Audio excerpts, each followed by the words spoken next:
திருப்புவனம் காளி கோவிலில் திமுக மறைத்து வைத்த 200 கோடி. திமுக அமைச்சர் செய்த அதிர்ச்சி சம்பவம். அஜித்குமாரை திட்டமிட்டே தீர்த்து கட்டிய தனிப்படை போலீஸ். நிகிதாவை வைத்து போலீஸ் போட்ட சீக்ரெட் பிளான் அம்பலம். வணக்கம் நண்பர்களே. திருப்புவனம் கோவில் காவலாளி அஜித்குமார் தனிப்படை போலீசார் அடித்து படுகொலை செய்யப்பட்ட சம்பவம் கடும் அதிர்வலைகளை ஏற்படுத்தியது. இதுகுறித்து செய்தி வெளியானதும் மதுரை உயர்நீதிமன்றம் தாமாக முன்வந்து இந்த வழக்கு விசாரணையை நடத்தி வருகிறது. குறிப்பாக சிபிஐக்கு இந்த வழக்கு விசாரணை மாற்றப்பட்டுள்ள நிலையில் இந்த மாதம் 20ஆம் தேதி குற்றப்பத்திரிகை தாக்கல் செய்ய வேண்டும் என்று நீதிபதிகள் உத்தரவிட்டுள்ளார்கள். அதோடு இந்த வழக்கில் காவல்துறையும் சம்பந்தப்பட்டிருப்பதால் சிசிடிவி ஆதாரங்களை மறைத்து விடுவார்கள் என்பதற்காக முன்கூட்டியே சிவகங்கை நீதிபதி ஒருவரை அங்கு அனுப்பி அனைத்து ஆதாரங்களையும் கைப்பற்றுமாறு மதுரை உயர்நீதிமன்றம் உத்தரவு போட்டிருந்தது. இந்த நேரத்தில் அஜித்குமார் நண்பர்கள் மற்றும் அந்த கோவில் சம்பந்தப்பட்ட நபர்கள், காவல்துறை அதிகாரிகள், இதில் சம்பந்தப்பட்ட முக்கிய பெண்மணி நிகிதா உள்ளிட்ட பலரிடத்தில் சிபிஐ அதிகாரிகள் கடந்த 1 மாத காலமாக தீவிர விசாரணையில் ஈடுபட்டு வருகிறார்கள். இந்த நேரத்தில் இந்த திருப்புவனம் காளி கோவில் பூசாரி அஜித்குமார் மரணத்தின் பின்னணியில் நடந்தது குறித்த ஒரு திடுக்கிடும் சம்பவம் வெளியாகி இருக்கிறது. அது என்னவென்றால் 2026 சட்டமன்ற தேர்தல் வரப்போவதால் திமுக தமிழ்நாடு முழுக்க தேர்தல் செலவுக்கான பணத்தை பதுக்கி வைக்கும் வேலைகளில் ஈடுபட்டுள்ளார்கள். இதற்காக ஒவ்வொரு மாவட்டத்திலும் உள்ள முக்கிய அமைச்சர்களுக்கு மு.க. ஸ்டாலின் அசைன்மென்ட் கொடுத்திருக்கிறாராம். அந்த அடிப்படையில் 200 கோடி 300 கோடி என்று மாவட்டம் தோறும் சில அமைச்சர்கள் சந்தேகத்திற்கிடமில்லாத இடங்களில் பணத்தை பதுக்கி வைத்து வருகிறார்கள். இதற்கு என்ன காரணம் என்றால், கண்டிப்பாக இந்த தேர்தலில் திமுக பணமழை பொழிந்தாவது மீண்டும் தாங்கள் வெற்றி பெற்றுவிட வேண்டும் என்று திட்டம் போடுகிறார்கள். அதற்காக ஓட்டுக்கு 5000 முதல் 10,000 வரை கூட மு.க. ஸ்டாலின் கொடுப்பார் என்பது டெல்லி பாஜகவுக்கு தெரிந்துவிட்டது. அதன் காரணமாகவே உளவுத்துறை மற்றும் அமலாக்கத்துறை மூலம் திமுகவினரை தீவிரமாக கண்காணித்து வருகிறார்கள். இதனால் திமுகவுக்கு மிகப்பெரிய சிக்கல் ஏற்பட்டுள்ளது. என்றாலும் அவர்கள் கண்ணில் மண்ணை தூவிவிட்டு எப்படியாவது தமிழ்நாடு முழுக்க படத்தை சீக்கிரட்டாக மறைத்து வைத்து தேர்தல் நேரத்தில் அதை பட்டுவாடா செய்ய வேண்டும் என்று மு.க. ஸ்டாலின் உத்தரவு பிறப்பித்துள்ளாராம். குறிப்பாக காவல்துறை அவரது கட்டுப்பாட்டில் இருப்பதால் அவர்கள் திமுக செய்யும் இந்த விவகாரத்திற்கு முழு ஒத்துழைப்பு கொடுத்து வருகிறார்கள். இந்த நிலையில் தான் திமுகவின் சிவகங்கை மாவட்டத்தைச் சேர்ந்த அமைச்சரிடத்தில் 200 கோடி ரூபாயை தேர்தல் நிதியாக கொடுக்கப்பட்டுள்ளது.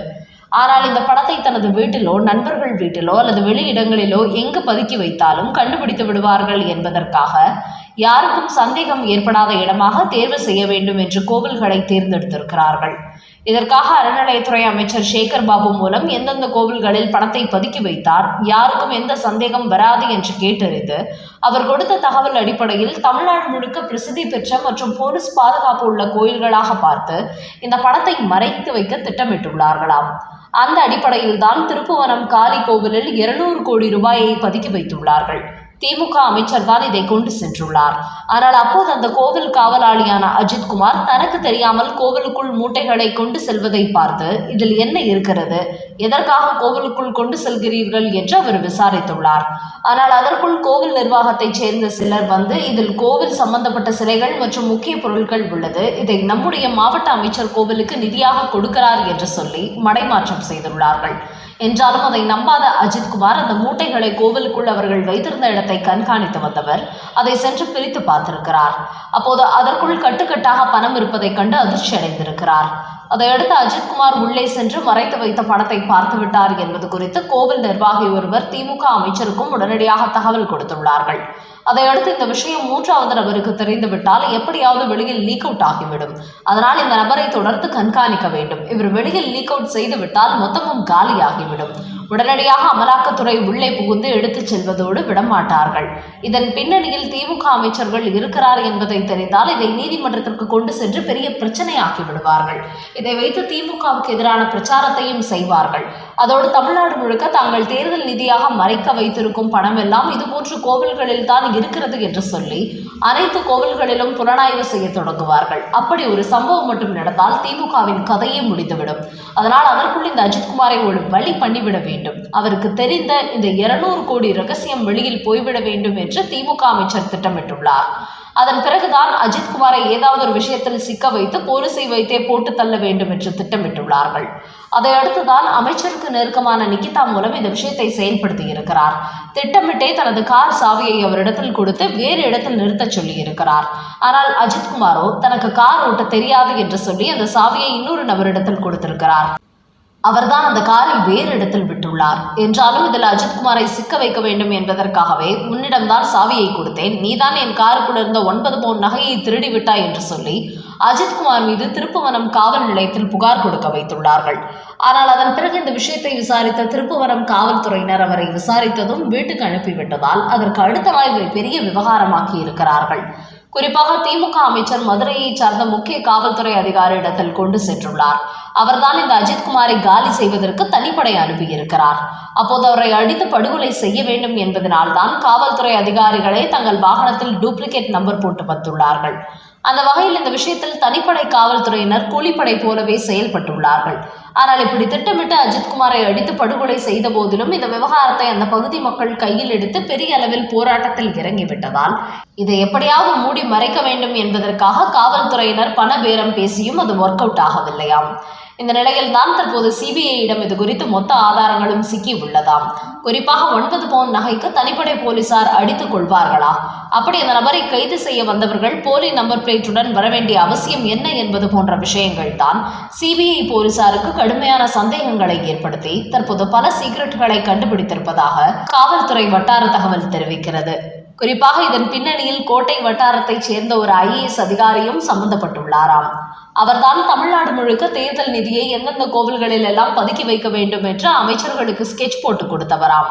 அதனால் வருகிற 20ஆம் தேதி மதுரை உயர்நீதிமன்றத்தில் சிபிஐ குற்றப்பத்திரிகை தாக்கல் செய்யும் போது திருப்புவனம் கோவிலில் மறைத்து வைத்த 200 கோடி கருப்பு பணம் மற்றும் திட்டமிட்டு தங்களது வாகனத்தில் போலி நம்பர் பிளேட் மாட்டி வந்த அஜித்குமாரை போலீசார் படுகொலை செய்த அனைத்து ஆதாரங்களும் சமர்ப்பிக்கப்படும் என்று தெரிய வந்துள்ளது. இதன் காரணமாக இதில் சம்பந்தப்பட்ட திமுக அமைச்சரை சிபிஐ வெளியில் கொண்டு வந்துவிட்டால் ஒட்டுமொத்த திமுகவும் வசமாக சிக்கிக் கொள்வார்கள். குறிப்பாக முதலமைச்சர் மு.க.ஸ்டாலின் திமுகவின் தேர்தல் நிதியை மறைக்க வேண்டும் என்பதற்காகவே காவல்துறையை ஏவிவிட்டு இப்படி ஒரு படுகொலை செய்திருக்கிறார் என்பது குறித்து அனைத்து தகவல்களும் அம்பலத்துக்கு வந்து திமுகவுக்கு மிகப்பெரிய பின்னடைவை ஏற்படுத்தும் என்பது தெரிய வந்துள்ளது. என்றாலும் இந்த விவகாரத்தில் சிபிஐ அதிகாரிகள் நீதிமன்றத்தில் இது குறித்த அறிக்கையை அப்படியே தாக்கல் செய்வார்களா, இல்லை அவர்களையும் திமுகவினர் சுற்றி வளைத்து டீல் போட்டு தங்களுக்கு சாதகமான அறிக்கையை தாக்கல் செய்ய வைத்து விடுவார்களா என்பது வருகிற 20ஆம் தேதி தெரிய வரும். என்ன நடக்கப் போகிறதோ பொறுத்திருந்து பார்ப்போம். நாய்க்கடி விவகாரம் உச்ச நீதிமன்றத்தை தொடர்ந்து சென்னை உயர்நீதிமன்றம் போட்ட உத்தரவு. தலைநகர் டெல்லியில் தெருநாய்க்கடி தொல்லை அதிகரித்து விட்டதால் அதை தடுக்க நடவடிக்கை எடுக்குமாறு அங்குள்ள மாநகராட்சிக்கு உச்சநீதிமன்றம் உத்தரவு போட்டுள்ளது. இந்த நேரத்தில் சென்னையிலும் நாய்க்கடி தொல்லை அதிகரித்து விட்டதாக சென்னை உயர்நீதிமன்றத்தில் நாய்க்கடி அச்சுறுத்தலிலிருந்து பொதுமக்களை காப்பாற்ற வேண்டும் என்று ஒரு பொதுநல மனு தாக்கல் செய்யப்பட்டிருக்கிறது. இந்த மனு விசாரணைக்கு வந்தபோது சென்னையில் தெருநாய்கள் மட்டுமின்றி சில வெளிநாட்டை சார்ந்த மூர்க்கத்தனமான நாய்களையும் முகக்கவசம் கூட அணியாமல் தெருக்களில் அழைத்து செல்கிறார்கள். இதனால் சிறுவர் சிறுமியர் மட்டுமின்றி முதியோர்களும் அதுபோன்ற நாய்கள் கடித்து உயிரிழக்கும் அபாயம் ஏற்பட்டுள்ளது. இதுபோன்ற நாய்களை தெருக்களில் கொண்டு வருவதற்கு தடை விதிக்க வேண்டும் என்று கோரிக்கை வைக்கப்பட்டுள்ளது. அதையடுத்து மாநகராட்சி அதிகாரிகளிடத்தில் இது குறித்து நீதிபதிகள் விசாரித்த போது சென்னையில் மட்டும் 1,80,000 நாய்கள் உள்ளன. இதுபோன்ற நாய்களை கட்டுப்படுத்தும் பணிகளில் மாநகராட்சி ஈடுபட்டு வருகிறது. இதற்காக பல மையங்களும் திறக்கப்பட்டுள்ளது என்று கூறினார்கள். அதை கேட்ட நீதிபதி சென்னையில் இதுபோன்று எவ்வளவு நாய்க்கடி சம்பவங்கள் நடைபெற்றுள்ளன என்று கேட்டபோது கடந்த ஆண்டில் மட்டும் 20,000க்கும் மேற்பட்ட சம்பவங்கள் நடந்திருப்பதாக கூறினார்கள்.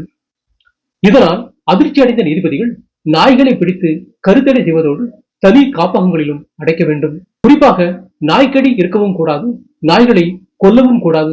அதுபோன்ற ஒரு நடவடிக்கையை உடனடியாக எடுக்குமாறு உத்தரவு போட்டுள்ளார்கள்.